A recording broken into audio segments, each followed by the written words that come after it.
पुणी थे America Iran भितर युद्ध आरंभ हो जाइछि। उभय देश परस्पर उपरे आक्रमण प्रति आक्रमण करुछंती। स्ट्रेट ऑफ हॉर्मुज बंद होबार खबर भी आसुछि।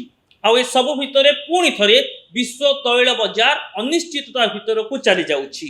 तैल दर विभिन्न देश में बढ़िबा आरंभ हेलानी। हेले भारत रे दर्शक बंधु आज कमर्शियल डीजेल उपरु प्रतिबंधक हटि जाउछि।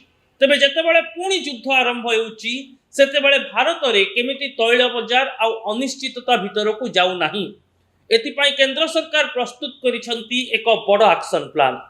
आजिर एही रिपोर्ट रे मु से संपर्क रे आपनकु विस्तृत सूचना देबी, जा आपण माननको मध्य आश्वस्ति आनिबो जे जदि युद्ध भयंकर हुए तेबे आगकु भारत रे तैल बजार अस्थिरता भितर को जीव नाही। नमस्कार, न्यूज रूम को स्वागत करुछि मु अभिन्न आशुतोष। अमेरिका इरान शांति चुक्ति पुणी थरे फेल मारिला भली मने हेउछि।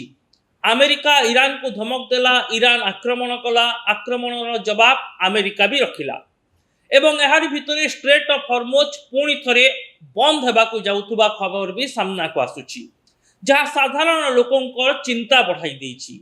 ए सबु भितरे विभिन्न यूरोपीय देश रे पूर्व अपेक्षा तैल दर वृद्धि पाइछि। पड़ोसी पाकिस्तान रे तो तेल किनिबा पई लोकंक भितरे मारपीट भली स्थिति देखिबाकु मिलुछि। मात्र गोटिए आक्रमण प्रति आक्रमण शांति चुक्ति परे पूरा विश्व रे तैल बजार को नहीं एक अनिश्चितता सृष्टि करुछि। हेले दर्शक बंधु, भारत रे आज क्यों परिस्थिति रे अशोधित डीजेल उपर प्रतिबंधक हटुछि? यह साब्यस्त करुछि जे जदि पूर्व भली युद्ध पुणी भयंकर हुए तेबे हुए तो भारत निजर तैल बजार को स्थिर रखिबा पई पूरा प्रस्तुत, जेउथि पई ए आशंकार परिवेश भितरे मध्य अशोधित डीजेल उपर प्रतिबंधक हटि जाउछि। आउ एथि पई मोदी पाखापाखि 12 वर्ष धरी जो एक्शन प्लान प्रस्तुत करथिले तार सुफल आज आमे पाइबा को जाउछु। जेमिति कहा जाए, वर्ष तमाम पाठ पढ़ुवा छात्र छात्री को परीक्षार शेष मुहूर्त में ज्वर बा ठंडा हेले से पाठ न पढ़ी पारिले मध्य तांको उपरे विशेष प्रभाव पड़े नहीं, कहीं वर्ष समान से माने प्रस्तुति चलाई थांती। ठीक सेमिति 12 वर्ष धरी भारत सरकार जो चेष्टा करी आसुछंती, जो एक्शन प्लान उपरे कार्य करूछंती, सेही कारणरू आज जेतेबेले पुणी थरे युद्धर आशंका, युद्धर कला बादल आम आकाश रे घुरी बुलुछि, सेतेबेले आमे स्थिर अछु। या पछरे किछि प्रमुख कारण रहिछि दर्शक बंधु। कहीं 2014 मसीह रे भारत पाखापाखि 27 देशरू अशोधित तैल किणुथिला। आज ए संख्या पाखापाखि 42, अर्थात पूर्व अपेक्षा आहुरी अनेक देशरू आमे तैल एवं ईंधन सामग्री किनि पारुछु। अर्थात जदि ईरान रे युद्ध होउछि आम पाखरे रूस विकल्प अछि, कतार विकल्प अछि, यूएई विकल्प अछि। एमिति मध्यप्राच्यर अनेक देश भारत सह वाणिज्यिक संपर्क रखिचंती।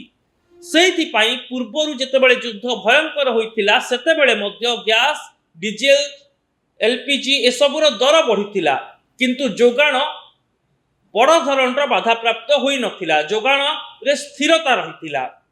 ठीक सेमिति जदि आमे एलपीजी प्रवाह को देखिबा तेबे पूर्वरु भारत वर्ष रे पाखापाखि 33टी एलपीजी टर्मिनाल थिला, जहा वर्तमान 62 रे पहुंची, अर्थात पूर्व अपेक्षा प्राय 2 गुण वृद्धि पाइछि।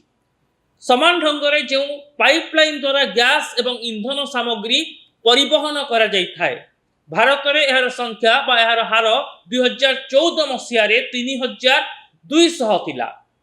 वर्तमान समय रे यह 6200 रे पहुंची, 6200 किलोमीटर। अर्थात पूर्व अपेक्षा एलपीजी जोगान रे आमे भित्तिभूमि वृद्धि पाइछि। अधिकरु अधिक देशरू आमे तैल ईंधन सामग्री किनि पारुछु। एणु युद्ध जदि भयंकर हुए पुणी हॉर्मुज बंद हो जाए तेबे ईरान, इराक व्यतीत आम पाखरे अन्य देश गुड़िक रहिछंती जो स्थानरू आमे तेल एवं ईंधन किनि परिबा। रूस सेठिरु गोटे मात्र विकल्प, जहा ठारू तेल बा ईंधन किनिबाकु हेले अमेरिकार सहमति आवश्यक, कहीं भारत अमेरिका भितरे वाणिज्यिक चुक्ति अछि। किंतु ता बात मध्य आम पाखरे कतार, यूएई एवं मध्यप्राच्यर अनेक छोट बड़ देश रहिछंती, जो मानक सह भारतर तैल एवं इंधन कारबार 12 वर्षरु अधिक समय धरी चली आसी। एणु आवश्यक परिस्थिति रे सेमाने आमको पूर्व अपेक्षा अधिक इंधन तैल अशोधित तैल जोगाण करि परिबे। एणु ए सब स्ट्राटेजी को नहीं वर्तमान समय रे भारत सरकार एक बड़ धरणर प्रस्तुति करि सारिचंती एवं कहा जाउछि जे पूर्व युद्ध अर्थात शांति चुक्ति पूर्वरु जो भली ढंगरे युद्ध भयंकर रूप नैथिला जदि पुणी थरे युद्ध सेमिति भयंकर रूप निये ता बाद मध्य भारत रे तैल इंधन एसबुर अभाव परिलक्षित हेबो नाही। ता सहित आउ एक बड़ दिग हेउछि जे प्रकृत रे एई युद्ध सूचाउछि कि आगकू पूरा विश्व एक भयावह परिस्थितिर सामना करिबाकू जाउछि। काहे कि ना जो भली ढंगरे इज्राएल हिजबुल संगठन उपरे लेबानन उपरे आक्रमण जारी रखुछि, या सहित पुतिन यूक्रेन उपरे युद्ध जारी रखिचंती। आउ एक मोर्चा रे भारत अमेरिका एवं ईरान पुणी थरे युद्ध भूमि को फेरुछंती।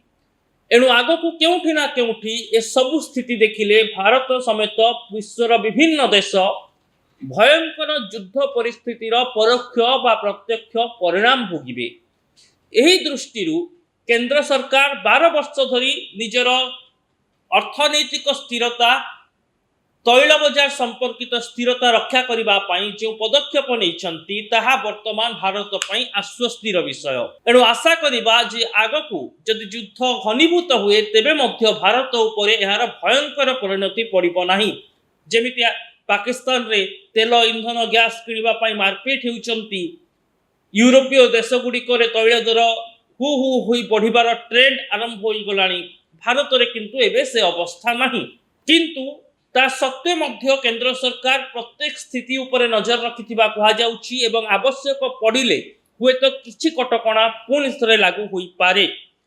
किंतु तैल एवं इंधन परिवहन जोगाण निरवच्छिन्न रहिबो बोली केंद्र सरकार आश्वस्त करूछंती। ए रिपोर्ट दर्शक बंधु आपनको केमिति लागिला न्यूज रूम रो सोशल मीडिया रे निजर मतामत रखंतु। एथि पई हम चैनल को सब्सक्राइब करंतु, वीडियो को लाइक और शेयर करंतु। रहुछि नमस्कार।